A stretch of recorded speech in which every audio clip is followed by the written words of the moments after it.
Hello बच्चों, कैसे हो आप। आज हम कक्षा 8वीं का जो पाठ 14 है अकबरी लोटा उसे पढ़ेंगे। इसके लेखक है श्री अन्नपूर्णानंद वर्मा। तो अकबरी लोटा बच्चों एक कहानी है। तो कहानी मनोरंजन से भरपूर होती है और कोई ना कोई शिक्षा हमें देती है। तो कहानी, कुछ कहानियां जो है काल्पनिक भी हो सकती है, जरूरी नहीं है कि उससे संबंधित जो बातें हैं वो किसी के जीवन से जुड़ी हो। तो कुछ कहानियां कल्पना के आधार पर भी लेखक द्वारा लिखी जाती है। तो अकबरी लोटा, जैसा कि इसका नाम है, तो अकबरी यानी कि अकबर के समय का, तो अकबर एक सम्राट रहे हैं। ये आपने इतिहास की किताब में भी जरूर पढ़ा होगा। तो लोटा बच्चों आपको पता है एक बर्तन होता है जिसे हम पानी पीने के लिए इस्तेमाल करते हैं। तो ये अकबर के समय के लोटे की कोई कहानी है जिसे हम पढ़ने जा रहे हैं। तो बच्चों आज हम इसका कहानी का भाग 1 पढ़ेंगे। तो बच्चों आओ हम कहानी के अध्ययन की ओर चलते हैं। तो अकबरी लोटा। लाला झाऊलाल को खाने पीने की कमी नहीं थी। काशी के ठठेरी बाजार में मकान था। ठठेरी बाजार होता है बच्चों बर्तनों का बाजार, जहाँ बर्तन मिलते हैं, ऐसी दुकानें। नीचे की दुकानों से 100 रुपए मासिक के करीब किराया उतर आता था। अच्छा खाते थे, अच्छा पहनते थे, पर 250 रुपए तो एक साथ आंख सेंकने के लिए भी ना मिलते थे। आंख सेंकना मतलब देखने के लिए भी नहीं मिलते थे। अब 250 रुपया तो पता होगा आपको बच्चों, 250 रुपए को 250 कहते हैं। इसलिए जब उनकी पत्नी ने एक दिन एकाएक 250 रुपए की मांग पेश की, तब उनका जी एक बार जोर से सनसनाया और फिर बैठ गया। सनसनाया मतलब धड़क उठा, डर गए वह। उनकी यह दशा देखकर पत्नी ने कहा, डरिए मत, आप देने में असमर्थ हो तो मैं अपने भाई से मांग लूं।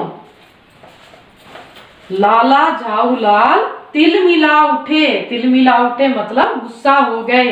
उन्होंने रोब के साथ कहा, बड़े घमंड के साथ कहा, अजी हटो, 250 रुपए के लिए भाई से भीख मांगोगी, मुझसे ले लेना, लेकिन मुझे इसी जिंदगी में चाहिए। अजी इसी सप्ताह में ले लेना। सप्ताह से आपका तात्पर्य 7 दिन से है या 7 वर्ष से? लाला झाऊलाल ने रोब के साथ खड़े होते हुए कहा, आज से 7वें दिन मुझसे 250 रुपए ले लेना। लेकिन जब 4 दिन ज्यों त्यों में यूं ही बीत गए और रुपयों का कोई प्रबंध ना हो सका, तब उन्हें चिंता होने लगी। किसको? लाला झाऊलाल को, क्योंकि उनकी पत्नी ने उनसे 250 रुपए की मांग की थी। प्रश्न अपनी प्रतिष्ठा का था। प्रतिष्ठा मतलब सम्मान का था, इज्जत का था। अपने ही घर में अपनी साख का था। साख भी प्रतिष्ठा या मर्यादा होता है बच्चों, यहाँ लिखा है देखो।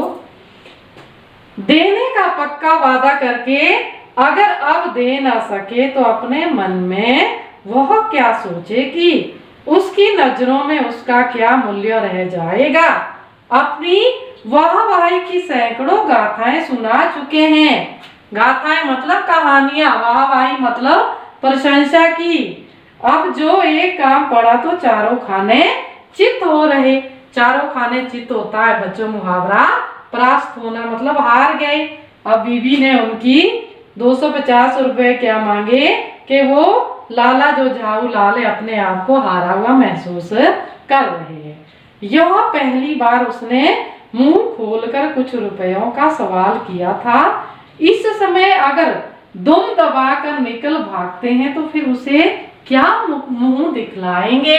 दुम दबाकर भागना मतलब चुपचाप निकलना, तो ऐसा भी नहीं कर सकते लाला झाऊलाल।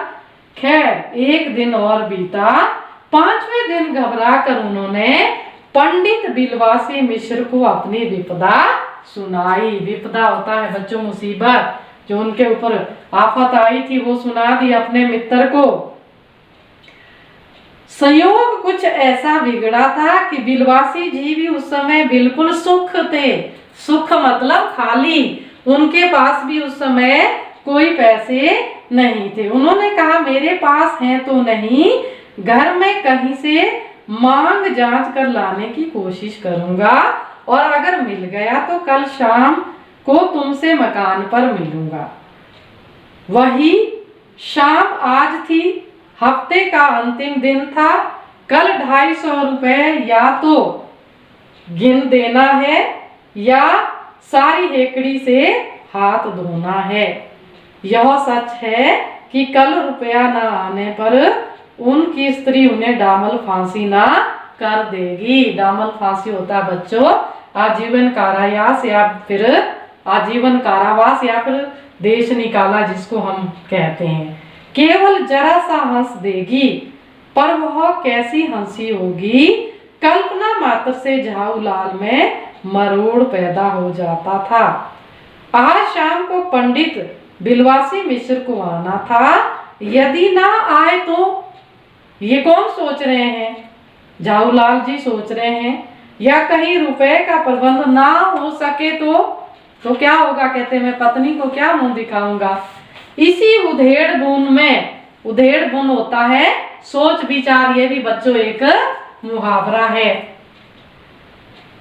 लाला झाऊलाल छत पर टहल रहे थे। कुछ प्यास मालूम हुई।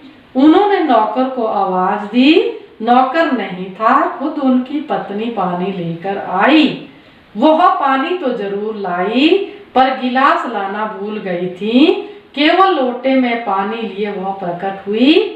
फिर लोटा भी संयोग से, वह जो अपनी बेढंगी सूरत के कारण लाला झाऊलाल को सदा से नापसंद था, जिसकी गड़त अच्छी नहीं थी, देखने में अच्छा नहीं था, उस लोटे में पानी लेके आए। था तो नया, 1-2 साल का ही बना, पर कुछ ऐसी गड़न उस लोटे की थी। गड़न मतलब बनावट, कि उसका बाप डमरू माँ चिल्म रही हो। लाला ने लोटा ले लिया, बोले कुछ नहीं। अपनी पत्नी का अदम मानते थे। अदम मतलब इज्जत करते थे उनकी, मानना ही चाहिए। इसी को सभ्यता कहते हैं। जो पति अपनी पत्नी का ना हुआ वह पति कैसा। फिर उन्होंने यह भी सोचा कि लोटे में पानी दे तब भी गनीमत है। गनी मतलब बस सही है। अभी अगर चूं कर देता हूं तो बाल्टी में भोजन मिलेगा, तब क्या करना बाकी रह जाएगा।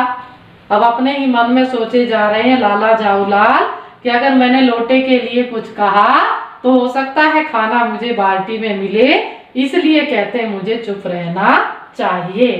लाला अपना गुस्सा पीकर पानी पीने लगे। उस समय वे छत की मुंडेर के पास ही खड़े थे। तो मुंडेर बच्चों हम पहले भी पढ़ चुके हैं। एक तिनका कविता हमने 7वीं में पढ़ी थी, तो उसमें मुंडेर पढ़ा था, आपको याद होगा, छत का किनारा। जिन बुजुर्गों ने पानी पीने के संबंध में यह नियम बनाए थे कि खड़े खड़े पानी ना पियो, सोते समय पानी ना पियो, दौड़ने के बाद पानी ना पियो, उन्होंने पता नहीं कभी यह भी नियम बनाया या नहीं कि छत की मुंडेर के पास खड़े होकर पानी ना पियो। जान पड़ता है कि इस महत्वपूर्ण विषय पर उन लोगों ने कुछ नहीं कहा है। लाला झाऊलाल मुश्किल से 2-1 घूंट पी पाए होंगे कि ना जाने कैसे उनका हाथ हिल उठा और लोटा छूट गया, गिर गया लोटा। लोटे ने दाएं देखा ना बाएं, वह नीचे गली की ओर चल पड़ा। अपने वेग में, वेग होता है गति, उल्का को लजाता हुआ, उल्का पिंड जब गिरता है, विज्ञान में आप पढ़ते होंगे, वह आंखों से ओझल हो गया। उससे भी तीव्र गति थी उसकी, उल्का पिंड से भी। आंखों से ओझल होना मतलब वह गायब हो गया। मुहावरा होता है बच्चों आंखों से ओझल होना। किसी जमाने में न्यूटन नाम के किसी खुराफाती वो शरारती कह रहे हैं, न्यूटन जो वैज्ञानिक है जिसने कि हमें गुरुत्वाकर्षण का नियम दिया था बच्चों, तो उसी की ही वह बात कर रहे हैं। खुराफाती ने पृथ्वी की आकर्षण शक्ति नाम की एक चीज इजाद की थी। इजाद होता है आविष्कार। कहना ना होगा कि यह सारी शक्ति इस समय लोटे के पक्ष में थी कि वह नीचे की ओर जा रहा है। तो गुरुत्वाकर्षण का नियम आपने साइंस में पढ़ा है। तो बच्चों ये कहानी का आज हमने भाग 1 पढ़ा, तो आपको जरूर समझ आया होगा।